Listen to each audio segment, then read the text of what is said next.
welcome to episode 4 of Buckeye Brew at buckeyebrew.com. We want to show, this is kind of a Buckeye bit, it's kind of a how-to, and then we're going to follow up with a beer review. Real quick though. Today we're actually looking at the Poet. It's an oatmeal stout from New Holland. It has 5.2 ABV, and IBUs are 40. I don't think it's on the bottom, but that's what the website said. So we're gonna go with 40 IBUs. So pretty mild in there. Yeah, mild. I mean, I'm looking for maybe mild bitterness, only being at 40. I would expect something to be there, but not much. So what we're going to do is we're actually going to start off by actually showing how to pour a beer. Pat will actually show us how. When you're in a bar, you want to make sure your beer is poured right. It's okay to send a beer back if they screw something up. It's just like wine. Beer is actually more complex than wine, in my opinion. Yeah. And if they screw up the pour, you need to tell them. Yeah. And you know, a lot of times when you order a craft at a bar that doesn't specialize in craft and it's in a bottle, they usually give you a bottle and you either ask for a glass or they'll give you a glass and you pour it. Yep. I would rather pour it myself. Right, I'm the same way. And at Main Street Tavern, which is my local bar, very craft centric, they know how to pour the beers. Nitro milk stout, boom, they know nitro fast pour. For everything else, you know, they pour if it's an unfiltered beer, they know I like the yeast, so they'll swirl it around to get all that yeast in there, and they'll pour that in there. So I will allow them because I trust them. But like Pat said, a lot of times they'll put a beer in front of you, and you just kind of wait there. And they're like, "What the hell?" If you have to ask for a glass, you're going to want to pour it yourself. Yep, that's a good rule of thumb. Go ahead and crack it with the wonderful Las Vegas Naked Lady bottle opener. That's how we roll. All right, so you know, this isn't cheap beer. You don't want to waste your your nice quality beer by just dumping it in the glass and trashing it. So you start off with a clean glass. That's going to be a whole other little show, but clean glassware, and use the right glassware. A standard pint glass is a pretty good go-to for about anything. You know, there are specific kinds of glassware for specific kinds of beers, but your standard old pint glass is going to work good. It's going to have a lot of volume to release a lot of aromas, and it's going to be nice to your beer. So you're going to tip your glass. I mean, it's pretty simple. You're pouring a beer here. You're not doing brain surgery. So you start off nice and smooth. Oh, that's a nice color. That is. It kind of messed it up because I'm used to pouring a whole beer, so we'll have to do it right on yours. So you start off nice and smooth, and right when you get to the end of what's in your bottle, kind of speed it up a little. Because for other beers like IPAs, they're going to have more breathing room. They're going to have more of a head. Yeah. So you want to let the beer come up because it's been trapped inside there, you know, for how long? So you're going to let it roll, and then I smell. I take it in. I look at the beer, and then I smell it. So just to recap on the pouring, I believe 45-degree angle, slow. And then if it's an unfiltered beer, and you'll see if it's unfiltered, you'll see the yeast on the bottom. And you're gonna, I always swirl it around and then finish up the pour a little bit faster. Yeah, you're gonna want to dump the last, you know, about maybe inch or so of the bottle, because that's gonna give you that nice little charge and help you build up your head a little bit. I like to build up my head, that's for sure. Cheers. Cheers. Really, really, really chocolatey on the nose. I smell cocoa. Some sweeter oats. Well, I mean, it is an oatmeal stout. that's why you smell chocolate and I smell oats.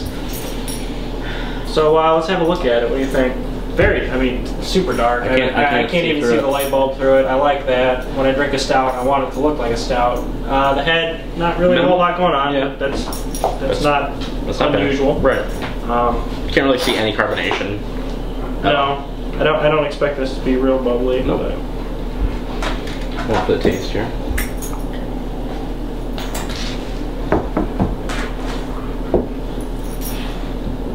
Very creamy.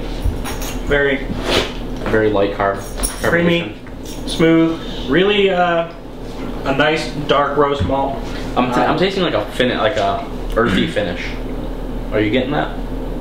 Maybe like a bitter. There's almost a bitterness to it at the end. Yeah, there is kind of like that. I hate to use the word mushroomy, but mushroomy, that kind of earthy, kind of dirty, yeasty. Maybe a little malt. I mean, a little biscuity kind of. I mean, it's definitely grainy. Yes. And a lot of your oatmeal stouts, a lot of your oatmeal stouts kind of tend to be a little more. The darker. I mean, the malt bill. I mean, it has darker roasted malts and lots of them. You can definitely taste it.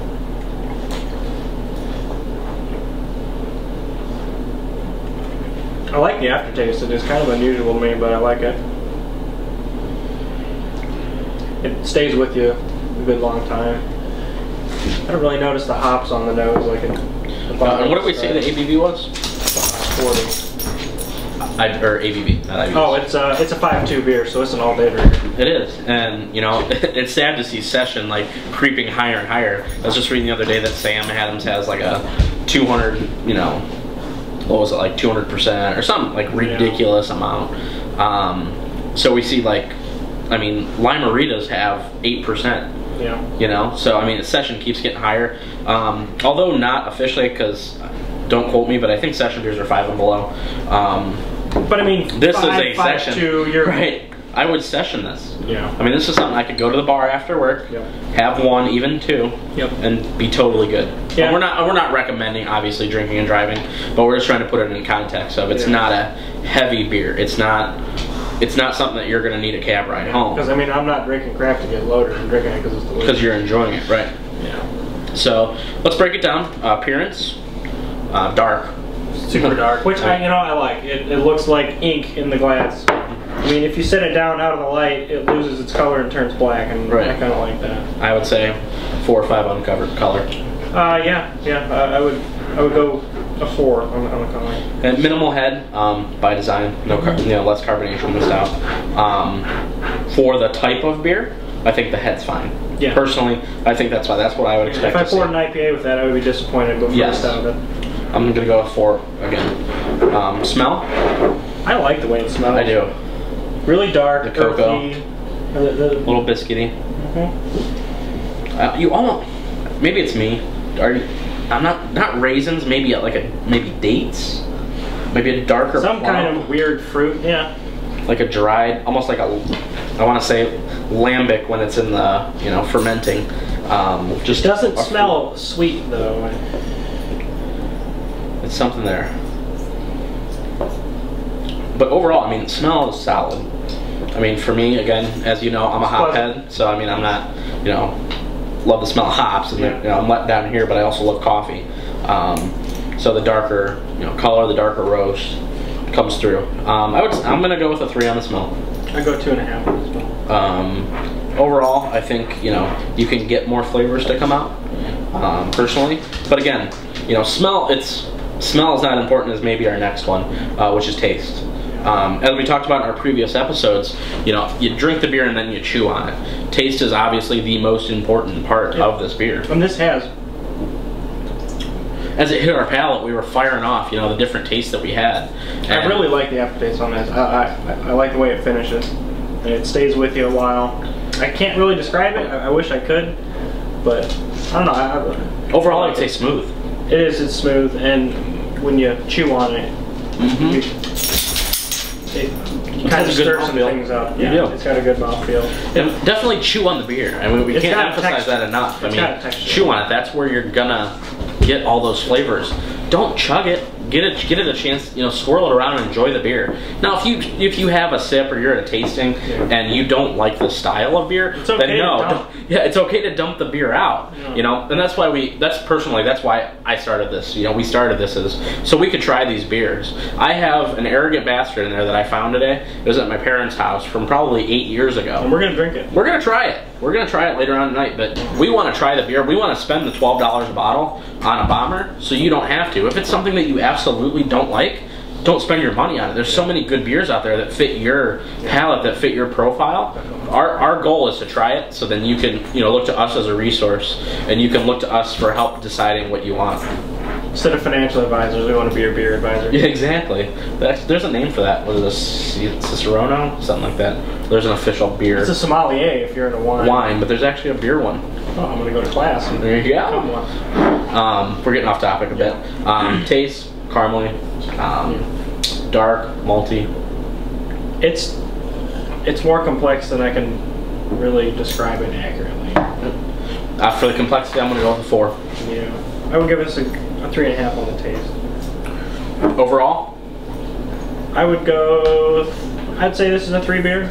Okay, because it's a session and it's a stout. I'm gonna go. I wasn't really thinking about. I'm gonna go with a 4, like a 4.5. I'm gonna go with a 4.5. I do like the low ABV on it.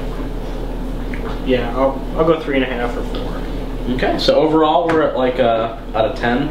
We're like 8 out of 10-ish. 7 to 8, yeah. 7, 8 out of 10. So solid. Better than average. It is. Sure. If you see this on the shelf, New Holland, out of Michigan, definitely take the plunge. I bought this as a build your own 6-pack.